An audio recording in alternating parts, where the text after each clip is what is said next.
It is very disheartening and unfortunate that we are ending our time at Bennington in a very non-traditional way due to the given circumstances in the world today.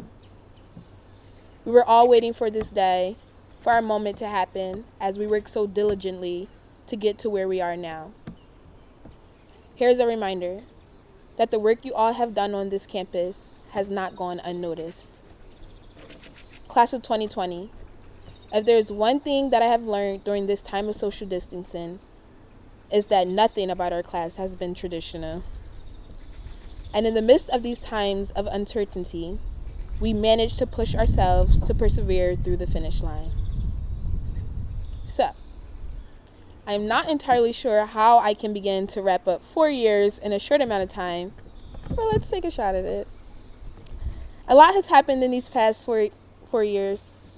We've celebrated birthdays, ventured to new places, and seen sides of ourselves that caused a great deal of confusion and emotional growth. We've shown a great deal of resilience withstanding all the trials and tribulations we have faced throughout our undergraduate years. And boy, what a long, but also fast 4 years it has been. Coming from Philadelphia, the city of brotherly love, I always faced a huge discomfort when it came to talking about the city that most people only see as a historical site. I carry pride on my back when I think back to the many different odds I beat. Especially growing up in one of the most dangerous cities in the country, I spent much of my life living in fear. I grew up in the Strawberry Mansion section, which is named as one of the top 3 worst neighborhoods in Philadelphia. I suffered from sleepless nights, the ringing of gunshots no matter the time of day, and constant yelling and fighting throughout the streets. This is where young teenagers are becoming more and more prone to dropping out of school due to the neighborhood they live in and their circumstances at home. It is clear for me to see how easy it could have been for me to fall victim to the streets because of the many temptations I faced every day. But look at me, having the honor to share my words with all of you on this special night. So, what does it mean for me, a black girl from Philly, to be attending a school like Bennington College? My senior year of high school, I applied to 12 different schools, and none of them were Bennington.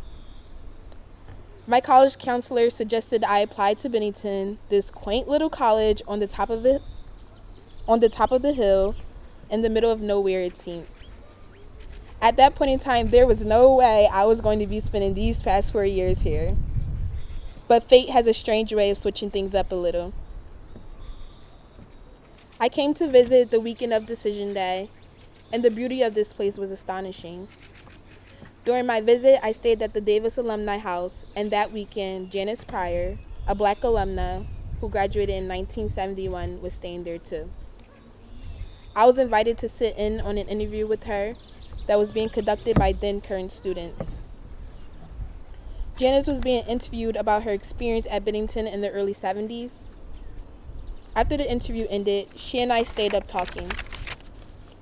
She told me many stories about her time here. I thought if Janice had the ability to persevere through the experiences of this place, then I can too.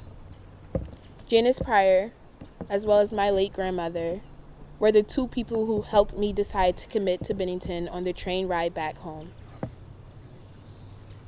When I arrived for orientation at Bennington College here in rural Vermont, I felt safe for the first time in my life, but soon encountered other challenges I never expected. Never would I have imagined being a student at Bennington or having the honor to be the class commencement speaker. Most of my time spent here has been figuring out who I am, figuring out what I want to do in the world, and taking a deeper look into how I take up space as a black woman, especially in a society where long-term oppression is still very present in whatever I do. It took me a while to fully get a grasp of what it meant to be a Bennington student while also being black. I often felt like I had to separate my blackness from being a student at an institution such as Bennington, until I later learned that my experiences as a black woman are the experiences that needed to be most highlighted in and out of the classroom. It wasn't until the middle of the summer, before starting my senior year, that I began to understand that Bennington is the place that allowed me to view my blackness through a different lens. Growing up immersed in black culture had its benefits and perks, but while being at Bennington, I began to question my identity and what it exactly meant to be a black student here. This is the place where I was forced to look at my blackness through the lens of the white gaze, something that I had never had to do before. I began to question what it meant to belong to a place that struggles to mend our differences in order for us to better coexist.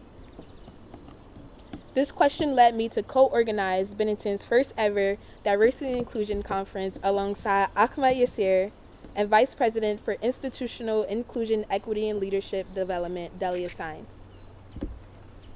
During my first year, I had the pleasure of being enrolled in a course titled Black Spring. This course was a curation class where we put together a show in the Usdan gallery. This show displayed the lives of black students at Bennington in the past. Being a part of the curation was truly enlightening for me, as I saw how Bennington still has a lot of work to do. The greatest thing about the class of 2020 is that I have witnessed how many of my classmates have taken the time to involve themselves in trying to make this place into what it has the potential to be. The administration cannot do this work without the students, and the students cannot do the work without them. The building of transparency and a better means to communicate should become a foundational framework to how the work continues.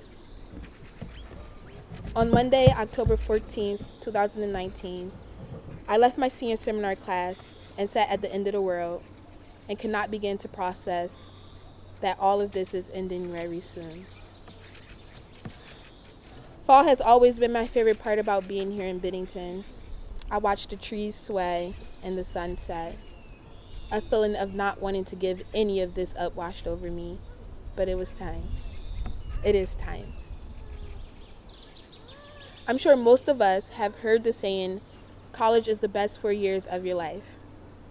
There is nothing scarier than thinking that the most fun I'll ever have was in these past 4 years. I believe these years in college were everything but the best time of my life. Because the best time comes when you're practicing what you studied at school in the real world. We didn't just spend 4 years at a place that forces you to step out of your comfort zone, to be self-governed, to explore everything this place has to offer and things you thought you had little interest in, just for this time to be the best time of our lives.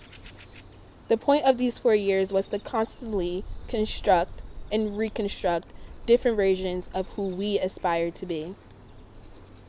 I'm sure most of us have spent plenty of time questioning the type of person we want to present to the world outside of this place.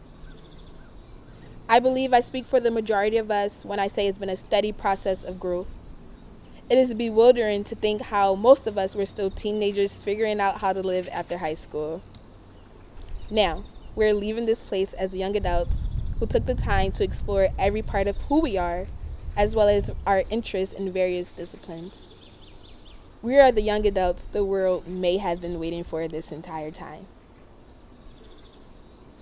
If you don't leave this place and fight like your life depends on it, fight for equality, fight for immigration rights, fight for people of color, fight for black people, fight to make the world a safer place to live, ask yourself, has 4 years spent here meant anything at all? Class of 2020, give yourselves a round of applause. Not only am I congratulating you on getting a degree, but also cheers to figuring out who you are, fighting through the sleepless nights, fighting through wanting to give up, and most importantly, fighting for you and getting to this milestone. I want to give a special thank you to the host of faculty and staff members who have helped me evolve throughout the years. Thank you to those in whom I have found a lifelong mentorship in. Thank you to those who have helped me create such amazing work to give to my community.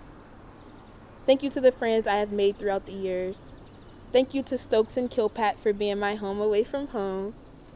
And a very, very, very special thank you to my dearest friends, Kaya Kirk and Ahmed Yasir, for making these final moments as a Bennington College student a bit more bearable. pu- for pushing each other beyond our limits, for being there, and constantly giving the reminder to not be so hard on ourselves. And of course, being able to collaborate with each other to produce such amazing senior works. Mira was someone who taught me to see the value in giving someone I didn't know a smile, or just genuinely asking someone, "How are you?" She was also a person who carried a different type of closeness with people here on campus, especially with us who are graduating today.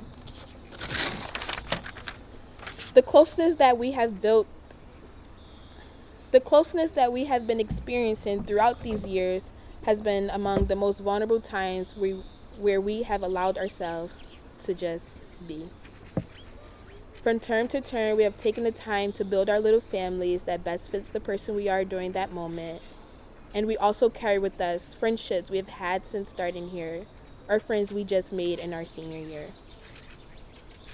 Mira was someone who valued her relationships with people in ways that never ceased to amaze me, because she gave herself and her space to many of us so gracefully. For that, I'll always cherish the closeness I built with people, even if it was just for a month, or term, or multiple years. I leave with you this wisdom. Cherish the people that come into your life, even if it is just for a short amount of time. Always take care of yourselves, even if it is as simple as reminding yourself to just breathe. The biggest aspect of this place that we should all take away is that every single person in this world should try to be kinder to themselves, as well as giving love in ways we desire to be loved. I found a love here that I always thought was unattainable. It was the love around us that carried us through this place, whether we recognized it or not. It is the love that lifts us out of the dark, the love that moves mountains and makes miracles happen. Let us all go make miracles happen and hold on to those who shine their love on us. And I just want to say, one more time, congratulations to the class of 2020. And in the words of Mira, don't be boring. Yay!